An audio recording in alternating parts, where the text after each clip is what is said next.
Why, hello, everybody. This is William on the Applied Virtue channel.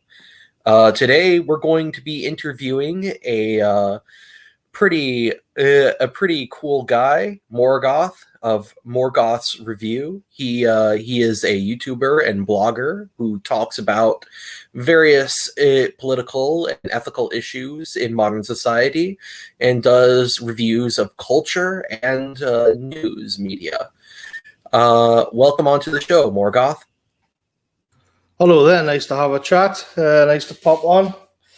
I'm a little bit tired. I'm a little bit sort of not out of kilter because I've just been out walking for hours with the dog, and it snowed a lot. It's been horrible weather, but it's burst out on this beautiful day, and it was quite the trudge through the slush and the snow and the mud the last few hours.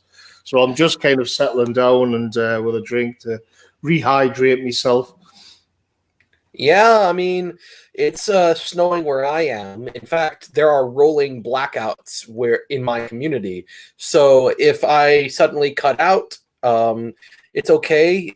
We can just have Morgoth continue talking, and I'll try to get on with my phone. I mean, right now it says that my Wi-Fi connection is a bit unstable for some reason. So, but we're going to carry on regardless, and hopefully that's not going to interfere with our live stream too much. You know, if Morgoth is a pretty interesting guy, so if I cut out suddenly, he could probably carry on the show for the next 5 minutes while I get connected again. All right. So I wanted to talk to you about one of your latest videos that you did, which was about individualism. You've had a oftentimes on your channel, you've critiqued individualism and materialism and polemics against those types of people, the kinds of libertarian or liberal left libertarian types that seem to dominate our politics. You've made several polemics against that worldview. How did you come to have your opinions on those things? Because mainly it's the polemic against the centre right and why it's so useless. And I found again and again when on whatever issue it seems to be, you can name it, the centre right are there with some what I regard as stupid principle which stops us getting anywhere. And this is just in the immediate path before we can even think of getting anything done. I mean, it's across the board as well. I just think it's a catastrophically stupid, naive view of the world. And it's one which is very particular to England and America as well, where it's like deeply entrenched in political discourse on the right, which is, all the way. I did a review of Josh Neal's book where he was pointing out it's something which you'll find on the left as well, where it's this liberation from oppression, which is the normal mores of society. But you get that on the right as well. And so when you point out that we've got some serious problems, it's like they always have the wrong opinion on it. And I want to try and use my platform to bring people around to being critical of it, and then kind of shedding some of these liberal principles, which, in my opinion, are why we've ended up in this mess in the first place. Yeah, I have noticed that a lot of these people, when you press them on why they believe these things, oftentimes they only have talking points. And I think power, the mainstream, the power behind society itself, encourages these right wingers specifically because they are so non-threatening to it. Yeah, they do. All of the people that I mean, I get thrown around a little bit too much, but the term gatekeeper, if you look at the people who are put in positions of gatekeeping, they are all more or less in line with these liberal principles. And the reason for that's because they never actually they're not actually able to hold the line at all, let alone actually push forward with any kind of agenda. I mean, this is leaving aside the wider sort of power dynamics and is the new reactionaries like yourself with the cathedral, leaving that to one side. I mean, another problem is that, I mean, just to get back to what you were saying there, it's this like abstract principle, but they put it and they tout it as being, they'll say like, oh, well, I'm a collectivist or I'm a fascist or something like that. But when you get down to the nitty gritty and you have a look at the effects of this in the world and on people's lives, you see that it doesn't really exist in the real world at all.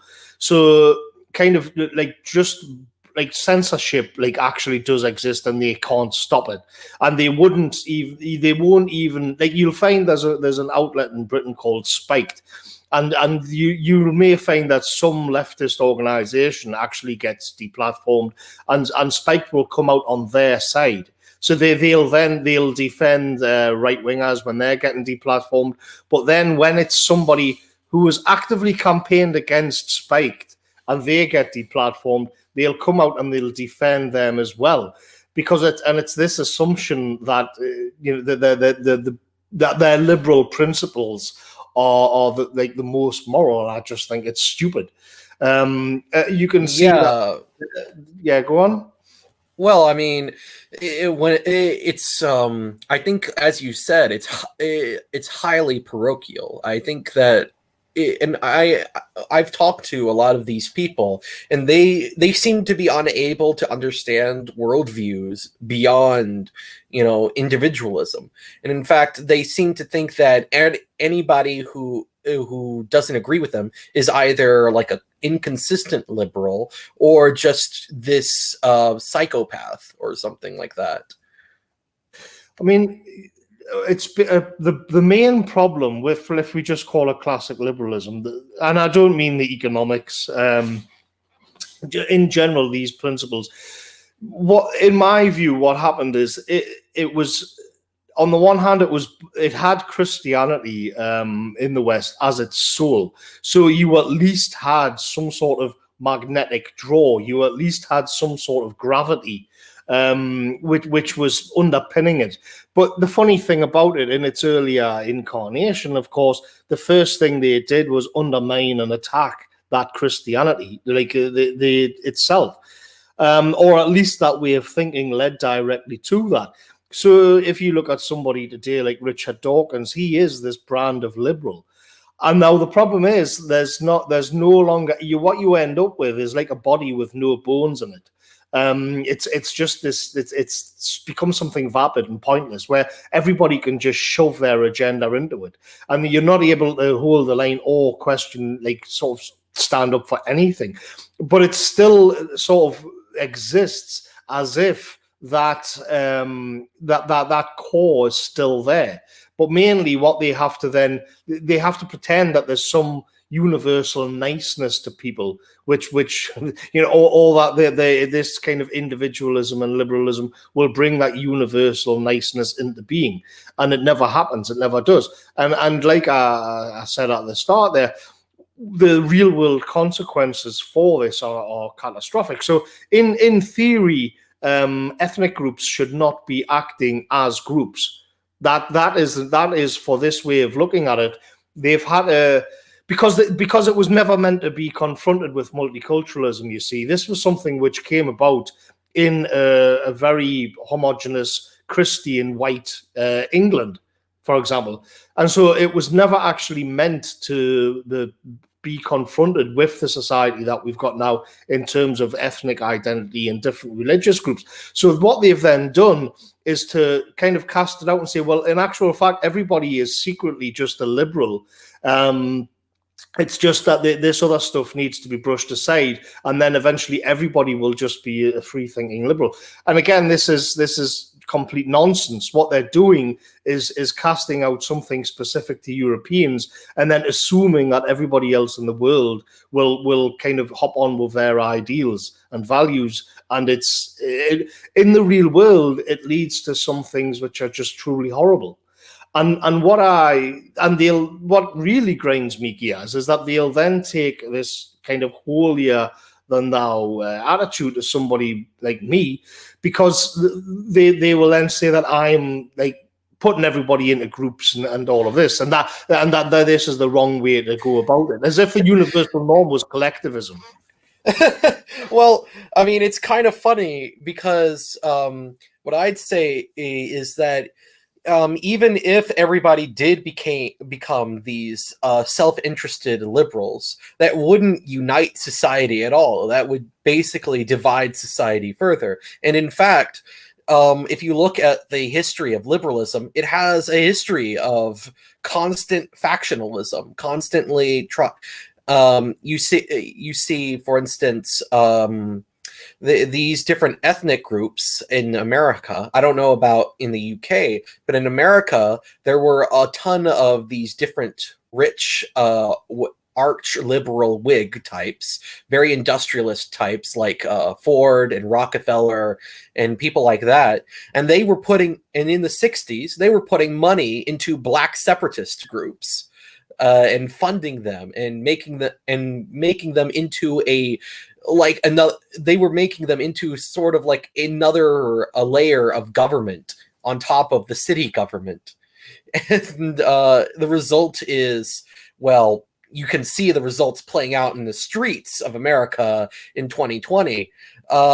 So the thing I've heard that the problem with people coming in and assimilating isn't that they're not assimilating, but that because they're assimilating into individualism, they're not you can't unite society that way. And the result is they'll just go to ethnic conflict because there's nothing above their ethnicity. There's nothing above that. They only have individualism. Yeah, that may be the case in America with the black population, but if you look at, say, in Europe, where we've got Muslims, they do have an identity beyond just individualism. So then the problem that they have to deal with, and I think it's important to make a distinction between this kind of liberalism before World War II and after. It was a lot more realist before World War II. But then, I mean, again, like another failure is that they didn't actually sort of expose what was going on in academia and in the media in terms of kind of defanging their own worldview.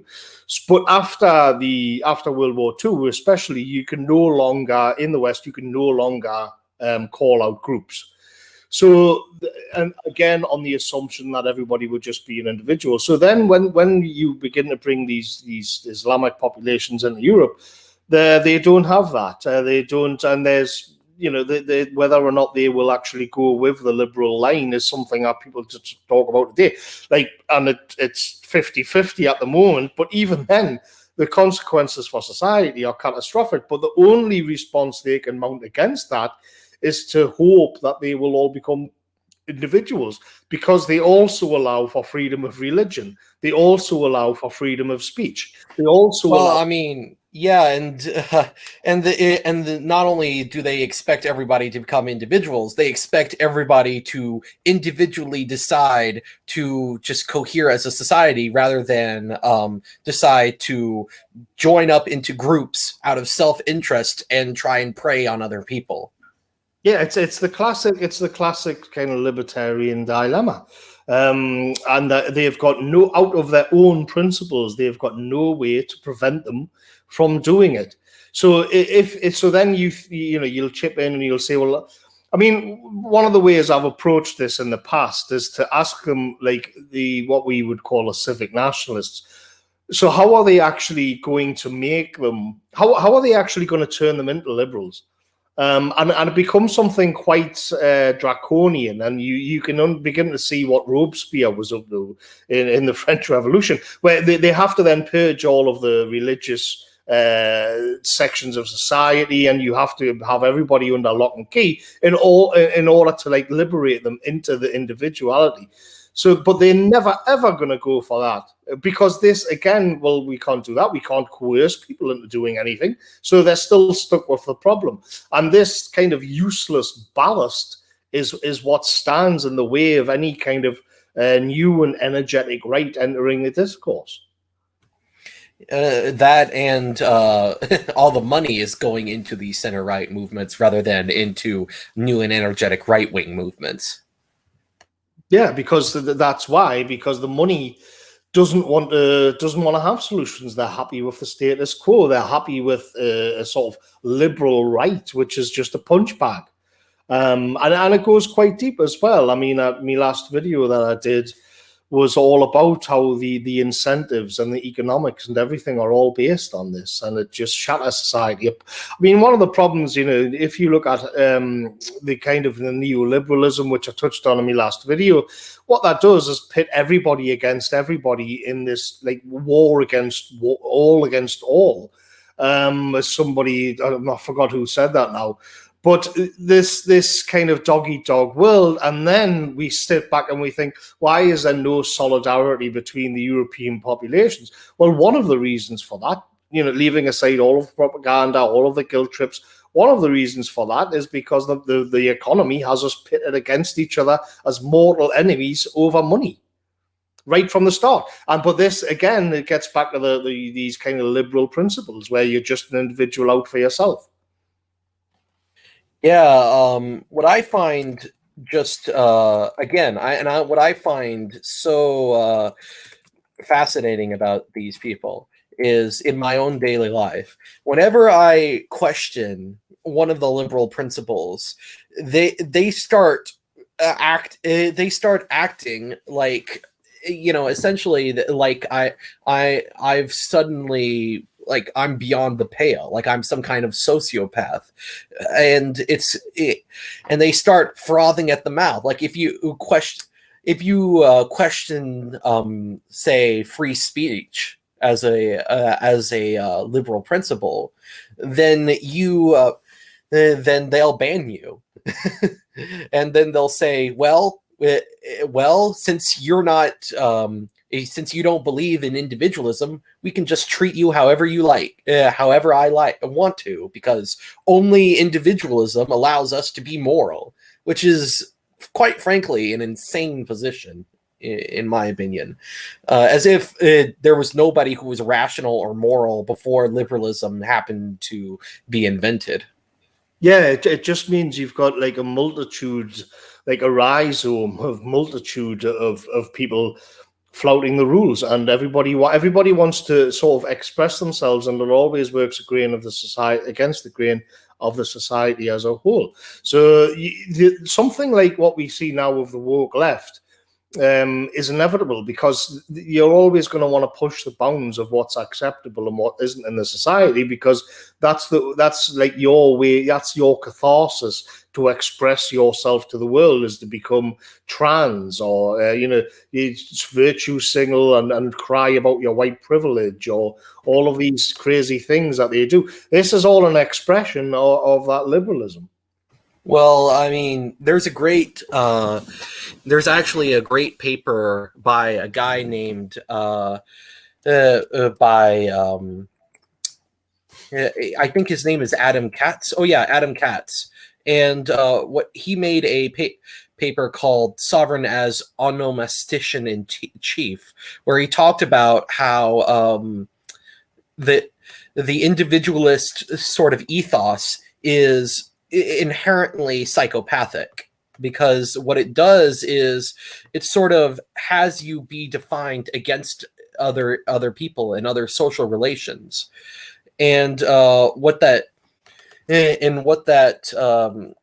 I mean, if you want to, like, like you were saying earlier, it was sort of like this idea of, oh, don't look at me as an X, look at me as an individual, look at me as like my own person against other people. And what that does is it creates this kind of effect where you're constantly holding social institutions hostage for them to and fulfill your individual rights, which, you know, you didn't think of these individual rights themselves. They came to you from some bureaucrat in a classroom. And so these individuals, when these individualists, if they were to take their individualism to their logical conclusion, they have to define themselves against their family and their friends and their co-workers and etc. And when you have this kind of ethos being pushed from from the top down, it's no wonder that society is sort of going bananas. I mean, just yesterday there was a video. Our mutual friend Oren McIntyre was talking about a video, talking about this article, talking about the right way to have a cannibal fetish. Can you imagine? Yeah. Can you imagine? I mean, what kind of society do we have where people in a major magazine can publish a piece about getting aroused by the idea of eating other people? That's ridiculous. Yeah, I mean, I saw that and the other day on Twitter, and I actually tweeted at Richard Dawkins, and I asked, like, what is the godless argument against cannibalism? And there was a few people kind of jumped in, and they were saying, well, it's bad for the brain. You can catch, if you eat human flesh, then it's like you can catch some sort of brain disease. Well, the problem is that's not really encoded into the narratives of the culture, let's say. And it shouldn't be. Liberalism shouldn't really need to have that, because things should just be based on, especially from Richard Dawkins' point of view, it should just be like this rational act. Yet the problem is, because what they've done is demystify the human form. So somebody like Richard Dawkins loves to point out how we are just these bald monkeys on this rock screaming through space for no real purpose. We're just this lump of meat. And you think, okay, well, I'll take that on board. But then, like, if that's the case, then what is wrong with cannibalism? What is your argument against cannibalism if that's the case? Because instinctively, humans are then, I mean, you're going to make an appeal to a higher ethical code, which is embedded deeply in this mythological way, religious way, in the minds of the very fabric of the civilization. But if you're then going to try and demystify all of that and claim that all of these kind of narratives, all of these ethical codes, all of these myths, all of this is just superstitious mumbo jumbo based on nothing, which is what somebody like Dawkins and many liberals have spent their lives doing, then it's like, okay, so when you're faced with cannibalism, what is, because when it comes down to it, you know, there's a lot of people dying. A lot of people die. I'm sure you could use the livers. I'm sure there's some good meat. I mean, we're burning hundreds of thousands of tons of perfectly good meat that we could process and eat, which would be good for the environment. There's probably a perfectly good rational argument from their side against in favor of cannibalism, but they won't do it. And I just think that's interesting.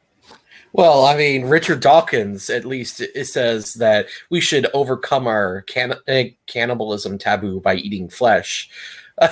He wrote this in an article in The Independent. He touts the benefits of eating lab-grown clean meat.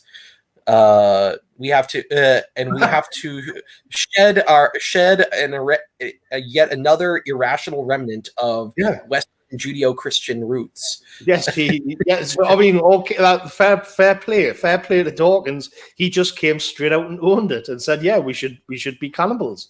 So you're then, yeah, okay. So he kind of like I feel a little bit. So he's a bit. Here's the thing, though. Like a lot of these intellectuals are sort of, they're like what Joker was in the Dark Knight. They're ahead of the curve, so to speak. Like their followers still have these kind of sentimental Christian values, which for a lot of liberals just basically boils down to be nice to people. But when you get to the very top, when you get to the intellectual class whose message is being promoted by money, look at what they believe, and you'll see what society is going to look like in the next 10, 20, 30 years or so. Yeah, so I'm actually quite surprised at that. He could have just tweeted that article back at me, because I didn't know that he'd actually. I mean, it's like at some point he must have gone through his like worldview and thought, yeah, I'm gonna get some smart arsehole on Twitter, like ask me about the cannibalist question. I'm just gonna have to own it, because he knows there's not a decent argument from his side against, and so he just comes out, yeah, we're just gonna do it. We should just eat each other. Which opens up. We could be nice about it, though. We can be nice about it. We can get it from. We can have it grown in labs rather than harvested from dead bodies. Yeah, I mean, so we've rationalized our way into like what is by any measure like the end of civilization, where we're literally just going to eat each other. And yet at every step in this process, it's been a purely sort of cold, calculated rationalism that's done it, rather than this kind of raw barbarism, of all like being invaded by savages, or some kind of economic crash or something like that, some natural disaster which reduced everybody into this state. Like, so I think somebody mentioned the movie, like an aeroplane crashed the aeroplane crashed into the Andes, and they have to wrestle with this dilemma where, do we eat the dead passengers, or do we like starve to death? And in the end, they've got to eat the passengers. So this that's at least framed as this kind of very difficult moral question. Dawkins just comes straight out and says, well, actually, this is the way it should be. We should just be eating each other. And so step by step, without it being a big crash or barbarism, it's like you end up where you're like sitting down to dinner, and it's like somebody's leg. Are we gonna like have Christmas dinner where it's like a human calf coming out of the oven or something, and then we're gonna think, well, this is what the smart people do, and again, it will be this. They can reason their way into this stuff, but something's gone. There's something, something's gone badly wrong. We're not just these robots. Yeah, I think we also have to keep in mind that, as this one comment says, Dawkins is an opportunist. He's not, which is actually kind of terrifying if you think about it, because if he's an opportunist and he's saying that, what does that say about our society? That says that someone who is rich and powerful really wants to push this into this kind of meme into the mainstream, which is. Yeah. I've actually read during the 2000s. I went through my new atheist phase, and I've actually read quite a lot of early Dawkins. He has this huge tome called The Ancestor's Tale, where he kind of charts from a microbe, and then he charts it into an amoeba, and then into a primitive amphibian, and he goes all the way through the struggles that they'd have to face, all the way up to the human. And it's like this is when I was kind of waking up to certain let's say demographic issues and different peoples from around the world, and I thought, like, this is another reason why I've got so much contempt for these liberals. And I thought, okay, this is going to be great. And when I get to the end of the book, we're going to go from the great apes into humans. It's all evolution. And then I'm going to find out exactly what I want to know about why humans are different. Because at that time, I sensed different humans were different. but I didn't know why. I was looking for information, and so I read like 1,200 pages of this, all the way through the snakes, why the snakes don't have legs, and why the whales have still got their fins, all of this kind of stuff. And I get right up at the end of the book where I think I'm going to get the juicy stuff about why human populations are like biologically different. And that was it. That was just the end. He didn't go there. And I thought, if you look at original Dawkins, if you look at Dawkins, not Dawkins, sorry, Charles Darwin, and you look at his sequel to his first book, which his sequel is called Descent of Man, and he's essentially like he's a classical liberal who at the same time is like this rabid ethno-nationalist. Like if you were to take Charles Darwin and put him into the modern day, he'd be like a raging Wignat on the internet, essentially. But that was what the intellectual class was like back then, and it was sort of because they saw that as being the logical endpoint of individualism. Because if everyone was these self-interested individuals who were motivated only by evolution, who were created by evolution, then these things, like these kinds of morals that tell us it's bad to hurt people of other races, are just a byproduct of evolution. And therefore, why not get rid of those taboos in addition to the cannibalism ones? Because Hitler happened, suddenly, suddenly that's completely off limits, even though it logically follows from their own individualism. Yeah, exactly. And Francis Galton was another one. I mean, it's so they were liberals. That's what I was saying before World War II. They weren't nearly as cooked, but they were empiricists. It was the Anglo kind of tradition. I mean, a lot of it gets lumped in. The Germans get blamed for a lot, but they weren't actually interested in that particular thing. It's a very empirical British thing to the Germans will talk about the perfect form of the face and all of this idealist stuff, but then it's a very British thing to say, well, I'm going to just put these skulls together and measure them and then write down all the different data, and that's what they did. So they followed their liberal principles to where they led. And what I dislike about Dawkins is that he doesn't have the balls to do that. And so after World War II, it does get very heavily politicized and demonized. But the sad thing is, it shouldn't, and it didn't have to be, because it's a peculiar Western thing. I mean, it's a fact that, say, people in Tibet, people don't mind if you. In fact, National Geographic have got articles about how people in Nepal and Tibet, the Sherpas, I think it is, and they tend to be very short people. They're very stocky. They've got their lungs are much bigger than the average, and they've also got slightly different blood. And the reason for that is because they live in very high altitudes. And if you're tall and thin in high altitudes, the environment works against you. So they inhabit the bodies which are perfect for their players. You can see this plays out again and again. There's a reason why it's politically incorrect, but the Asiatic, the Mongoloid race, which that's the actual definition. But there's a reason why they have those narrow eyes, and it's because they kind of spent tens of thousands of years on Siberian plains, which is just completely snowbound, and the sun was bouncing off into their face all of the time.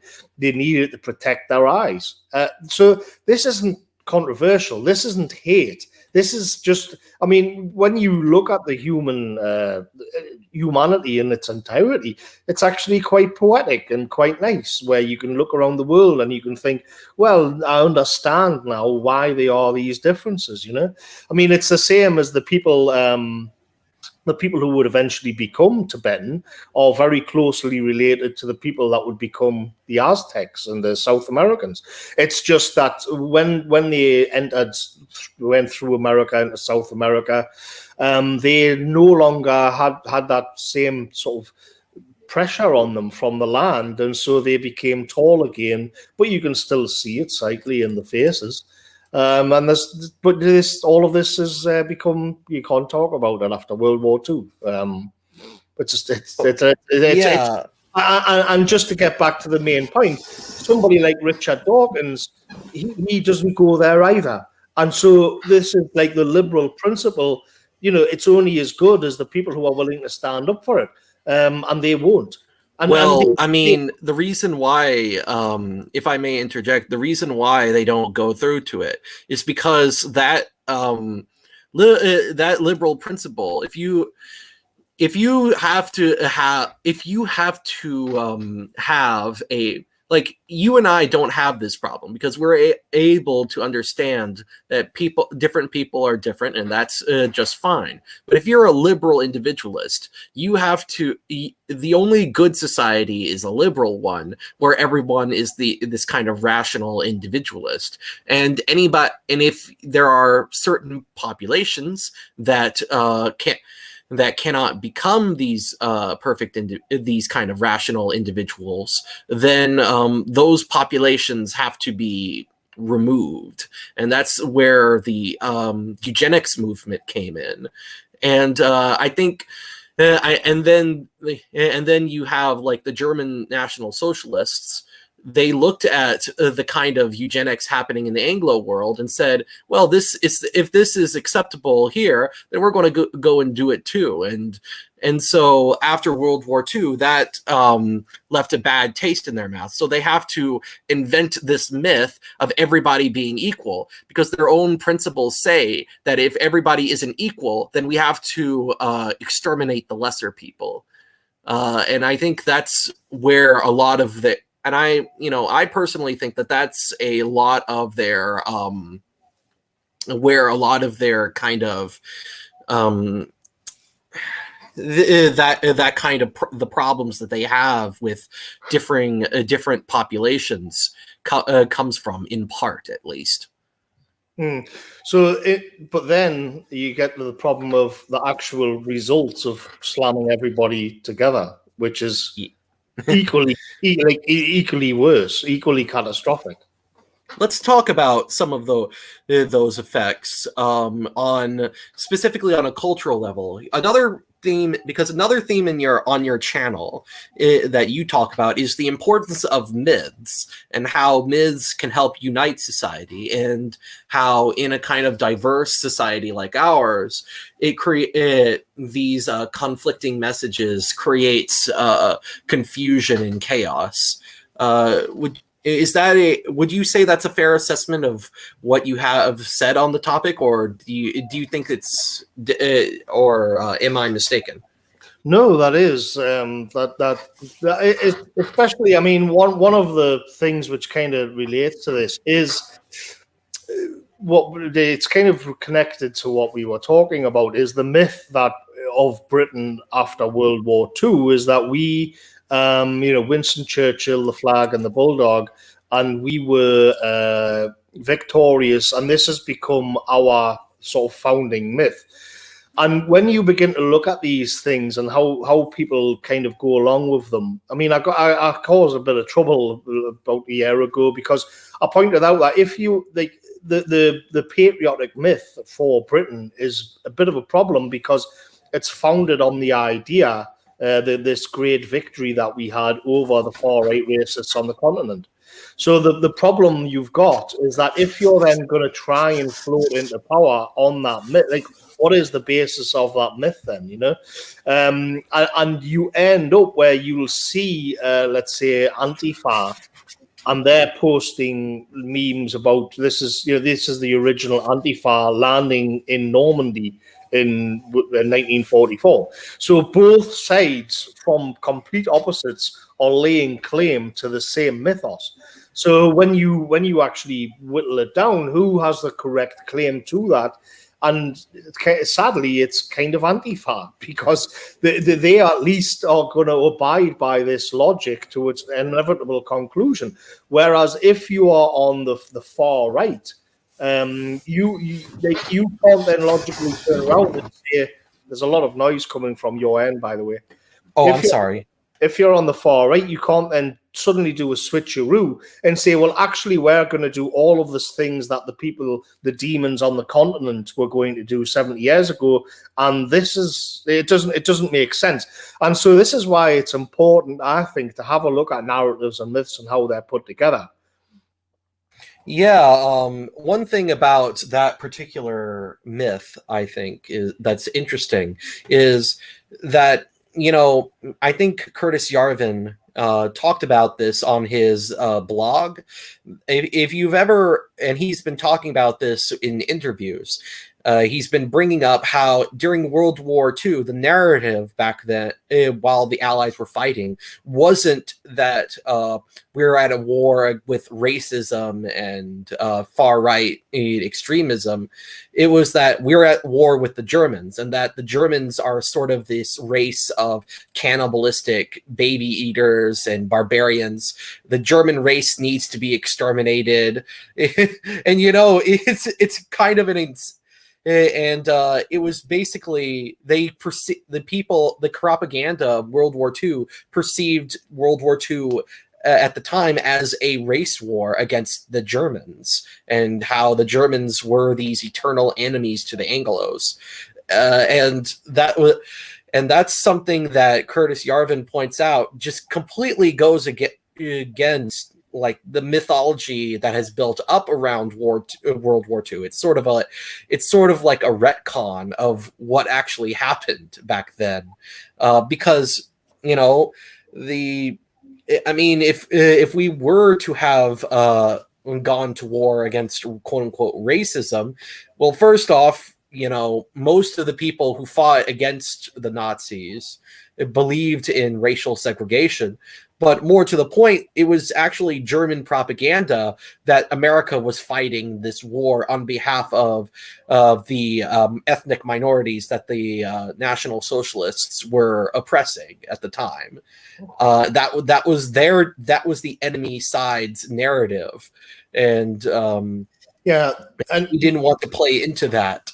You do get this thing in the West. And I think it's with liberalism, and it's in a broader way, which is kind of the theme of the discussion. And it's when people tend to call the liberal sort of narrative out on its own bullshit.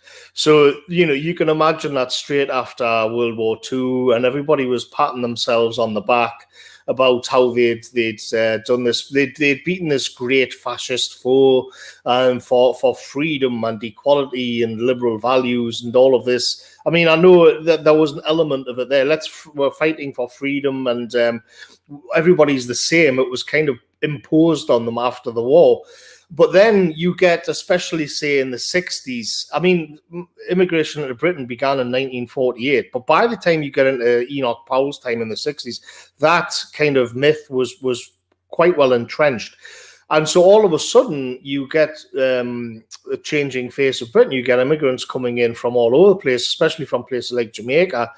And then all of a sudden it's like, well, that you're being called out on your bullshit, because you like claim this great victory over the racists, and this in the name of like universalism and everything.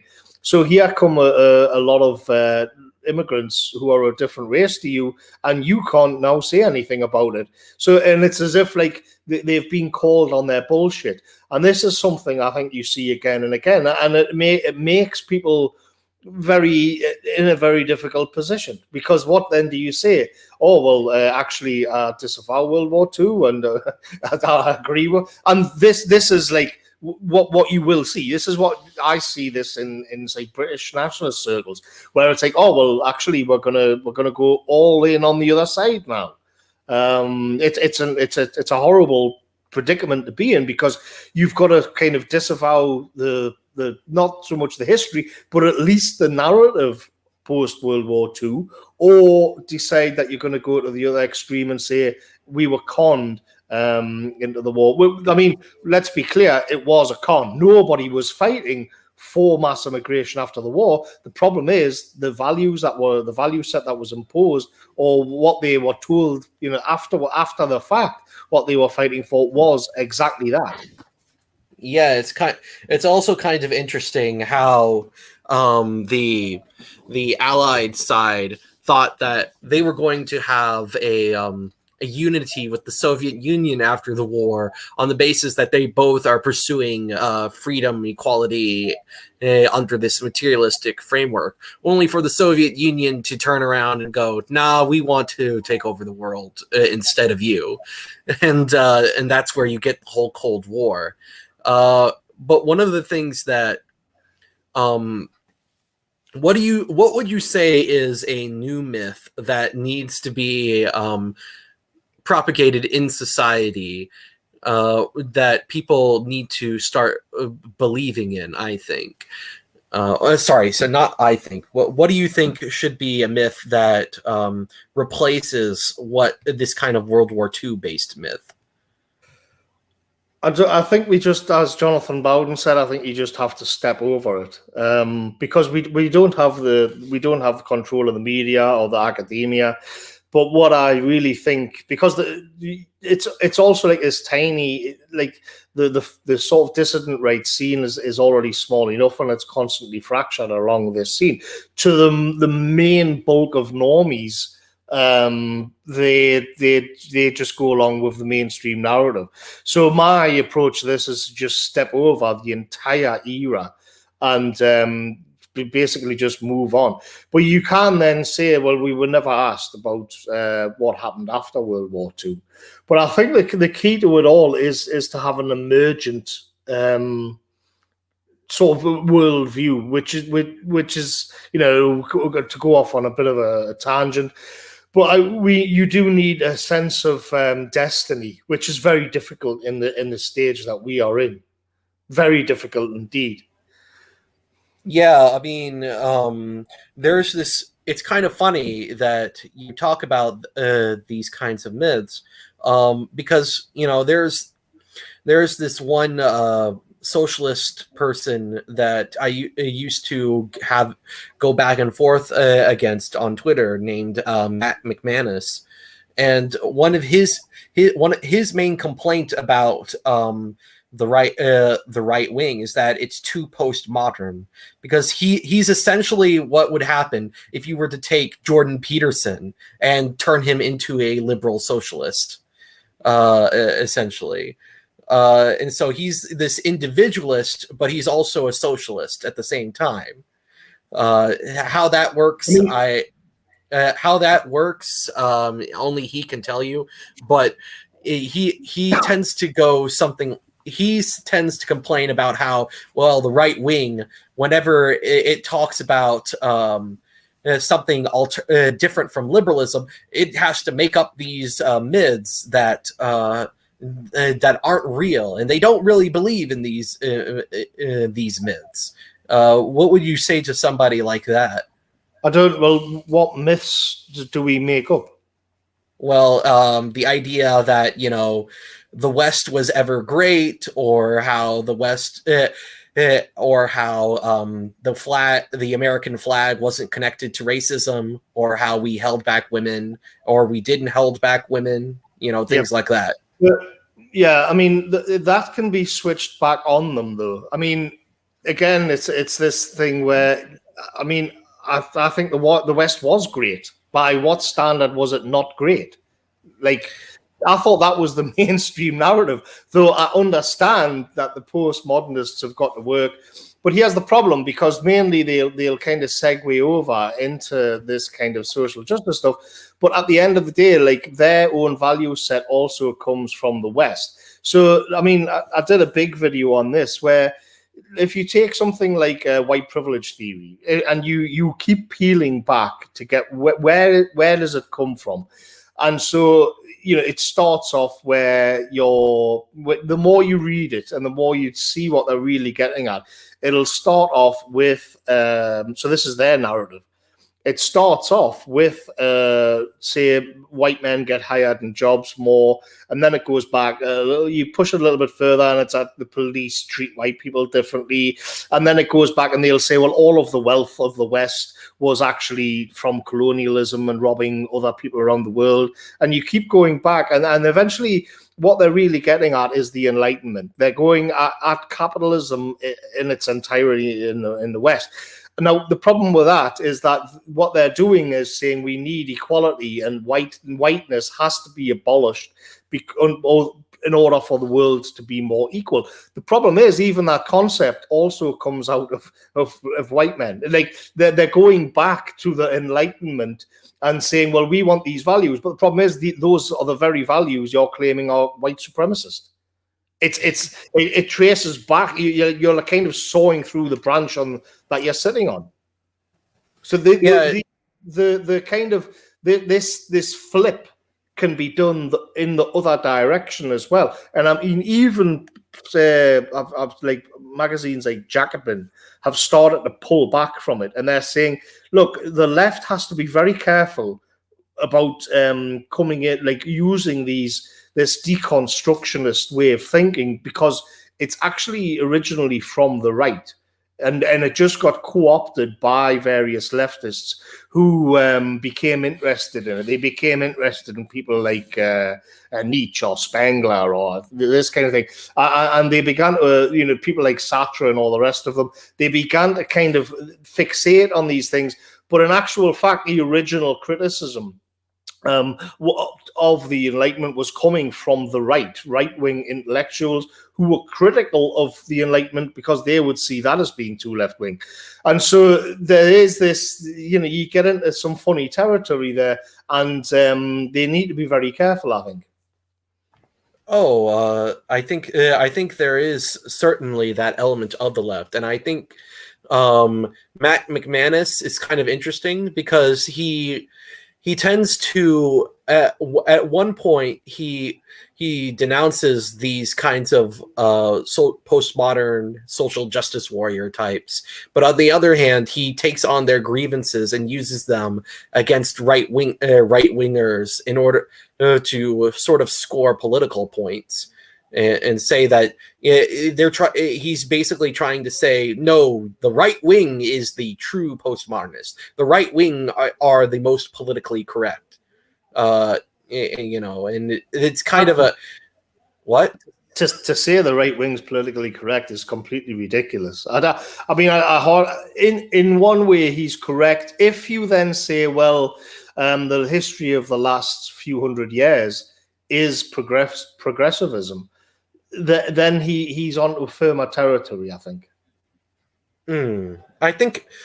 I honestly think I think one useful thing about his article is that he opened my eyes to that kind of eugenics thing I talked part of liberalism that I talked about earlier, because his argument for socialism is essentially, well, under classical liberalism, the right to private property is essentially, if we say that everyone has an equal right to private property, what that means in concrete reality is that a poor person and a millionaire have the equal right to buy a large mansion, which is kind of.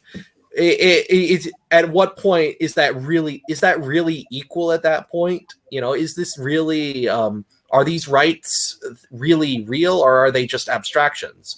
And really, and he says only by making everybody economically equal can we create a scenario in which these rights are real. But then that gets to human biodiversity, and we're not really all the same. So how do we equalize across that? Well, we have two different answers. Liberals only have two different answers. One is to deny that we are all different. You know, the kind of modern liberalism, and then you also have the 19th century liberal answer, which is eugenics. Yeah, I mean, and they in a way they've the system, which is not socialist but more neo-feudal, is opting for eugenics. You see it on all the advertisements and all of the education system. They're opting for the blending away of the problem population, to create like a genuine mass man. So that's probably, I mean, what does he propose? Does he propose the eugenics side of it? Because that's actually what's going on. Yeah, I mean, this is, I always have, I mean, he's an academic, so he's going to perpetually have these kinds of blinders on him, because even if you're someone like Richard Dawkins, who tries to go to the most extreme aspect to try to get ahead of the curve, and therefore get more money, you are going to perpetually have those kinds of blinders that prevent you from seeing the full implications of that worldview, because fundamentally, you're being motivated not by kind of ideological consistency or pursuit of the truth, but by essentially power politics. Well, it's so easy to call out Richard Dawkins. Like the idea that you can be the author of the selfish gene, and then at the same time be like a liberal. It's because, I mean, I think I saw something in the chat there, but does it not go down to the level of the individual? It does, but then you're also gonna this is why nationalism is a good thing, because you're going to then have a specific landmass where your genes exist on that landmass. So the competition is going to be between males, and from that perspective, you've got a certain pool of females. And I know this is really Darwinian and unromantic and materialist, but from that perspective, you then have access to a certain amount of females, and you can reach a sort of equilibrium between the men where it's this is our land and this is our gene pool which exists on that, and we can compete over the females between ourselves. But then we've also all at the same time got a vested interest in keeping different men out. So that's kind of this kind of thing that Frank Salter has done a lot of work on, and so the selfish gene in this case is towards nationalism as well. It's at the individual level, and then it's also at the group level. So Richard Dawkins will say that at the group level is completely irrational, and it just isn't. He'll turn around and kind of contradict his own logic there. There's nothing. Say whoever's on their way across the channel in that boat today, and they come every day, they offer me absolutely nothing. There's no reason at all from a evolutionary point of view why I should be accepting or wanting to have those men who are coming in. There's not a single one. There's not one argument that Richard Dawkins can mount as to why I should be happy about having men from, say, Africa arrive on the shores of England to then have access to the women of my stock. It's preposterous. Yet what he then says is that we have to then overcome all of these things in the same way we have to rationalize it, in the same way that we have to rationalize cannibalism. Yeah, because well, like I said, like someone said before, he's an opportunist. But I have one last question for you, and I know this is only you can only be on here for an hour, but I wanted to ask you, let's say you're someone like me who I don't really believe in the kind of self-interested, selfish gene Darwinian view of human beings. Even though I accept that there are racial differences, I don't think that there necessarily has to be this kind of Darwinian struggle of all against all sort of thing. That's I just don't really believe in that. You know, I see in nature, you know, you see in nature different animals acting towards particular goods, and then in human society, people always act toward what they believe to be good. Now, what they believe to be good may be influenced by is going to be inevitably influenced by their different cultures, and those different cultures may come about, may be in turn influenced by their different genetics. But I don't really think that the selfish gene really describes the full picture of humanity. So on that, if you don't believe in the selfish gene, what basis is there for this kind of ethnic nationalism?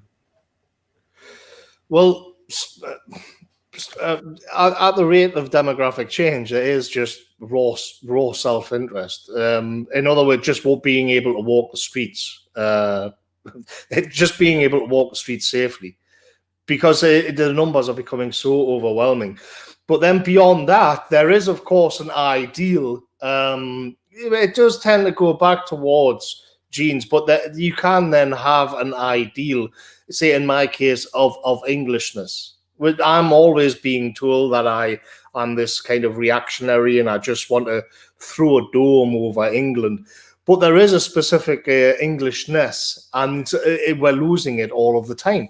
But the problem, I think why people tend to fall back on race, like sort of biology and genetics, and you see people with these charts of, like, you know, DNA, and there's this much, the Celtics and the Wales have got this much DNA, and it's because it goes back to narratives and myths. And you can't actually prove that because we are in this deeply materialist paradigm.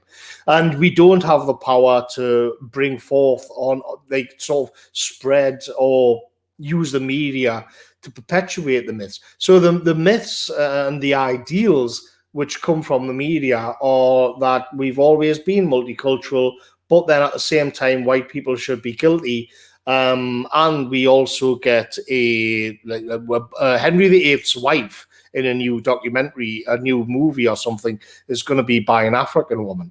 So it's just like this garbage. Now, if you can invert that, which it was like that not so long ago, then you can sit good in your own skin and you can feel at home. There is an Englishness, and in the same way that there is a Germanness or a Frenchness. But the problem is, it's very difficult for people to describe because it's always, well, you're going to have to prove it. You see, so these things were always seen as a priorities. But what happened in this, and this is why you know it's an attack, because why did people go to such great lengths to study how all of these narratives and myths were put together to sort of debunk them and break them apart? So you're left with nothing, and you'll find that the nationalists tend to fall back on basic, like, race realism, which is a shame. And so a lot of my work is to try, and a lot of my videos and things are to try and point out some things in English culture which reveal things about ourselves. You know, you can go on a walk through a woodland, and I did a video, and somebody'd gone to the actual, like, somebody had actually built a path through a woodland and then gone right out of their way and added days and days of work on, so it turned into a little bridge which went past a waterfall. And I thought, like, you know, this is interesting, because why would they do that? Like, and it's for no other reason than whimsy. It didn't make any sort of engineering sense. It didn't make any economic or financial sense. And so they did it instead just out of pure whimsy. And when you begin to spot these things, you begin to sort of see your people come into a different light, and you can begin to formulate a more poetic vision. But you know, you're under attack from all sides by people who think like Dawkins and just want to reduce everything to numbers and data. So it's kind of interesting because, in a way, the kind of people who, the kind of Darwinian, kind of racialist Darwinians who who point out all the who are obsessed over the IQs and the different genes of the people. In a way, what they're trying to do is harken back to a kind of previous state where we didn't have to rationalize everything. Yeah. And that's a pretty good, I think that's a pretty good characterization of them, because in the way they're trying to take the tools of the enemy, like genetics and DNA, and use them against them. Yeah, but the problem with that is that the enemy has power and they don't care about your truth. So they are right. The people who are I mean, it's not something I get into. I know a bit of it, but there's people who are like really, really clued up now on genetics and race and these things. And, it doesn't matter because they just get ignored. The system doesn't care if they're right. They are right. They know everything about it, but the system doesn't really care. And so what I think is needed is to form. It's why I rarely get into that, and it's this idea where there is a sort of latent sense of self within the population, and can you then tap into that? Can you then clear away the dead wood and find something which gets right to the heart of the identity under all of the rubbish that we are there now? And can that then be politicized? Of course, it's been done before. In the 1930s in Germany and on a couple of other occasions, but yeah, you still have to draw back on myths and narrative, which is why it's so important. Yeah, and I think that pretty much it wraps up what I wanted to talk to you about. It was I think my closing thoughts. I think Morgoth, that a lot of these ethno-nationalists, they're trying to harken back to something more when they are just talking about getting into the weeds of like genetics and stuff. But I think that once you realize that the mainstream, whatever truth you throw at the mainstream, even if you throw their logic back at them, they're not going to really respond to you. Once you understand that, I think then you start to realize. I think you can start looking at the kind of genetic, materialistic Darwinian view.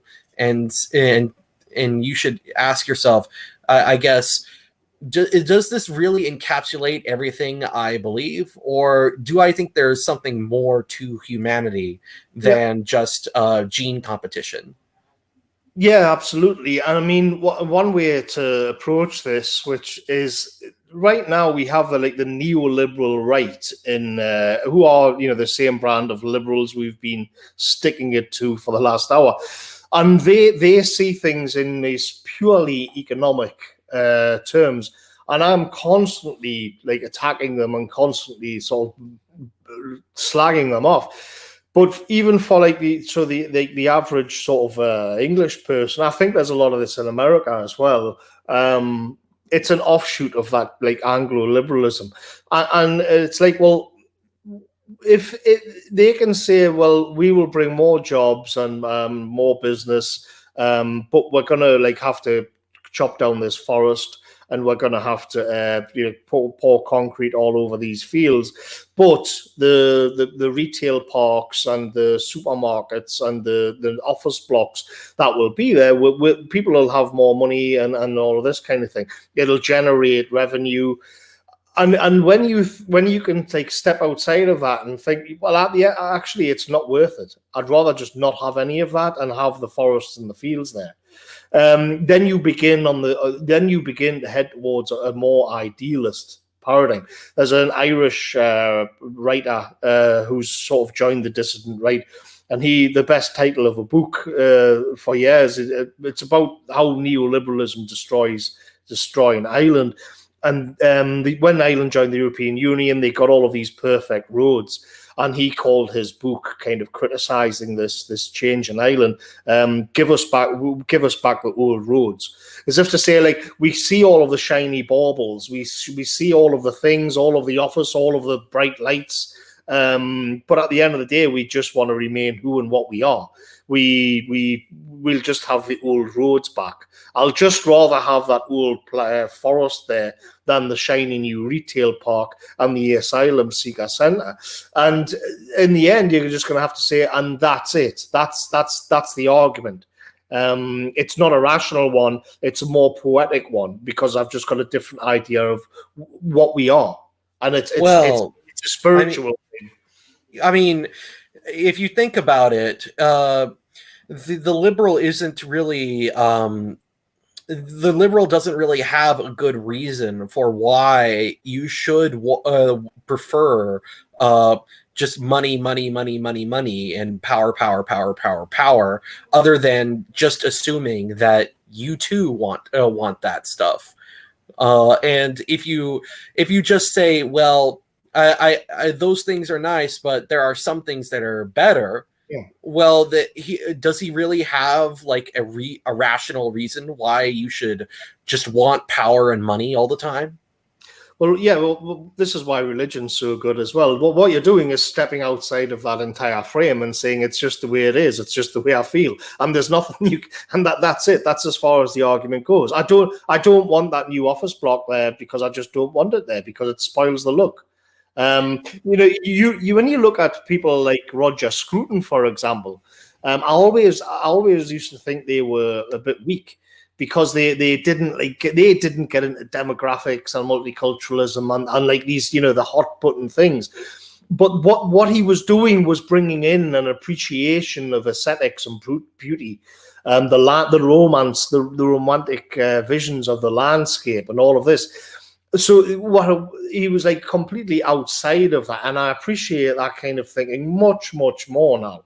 Where the argument, and in the end, it just comes down to power. But at least you can kind of think, right, I'm not going to argue, because people will say, well, it's not going to be worth that much money, and then you get into an economic back and forth about these issues. What you do is just nip it in the bud and say there's no economic argument because I'm not interested, even if it does work.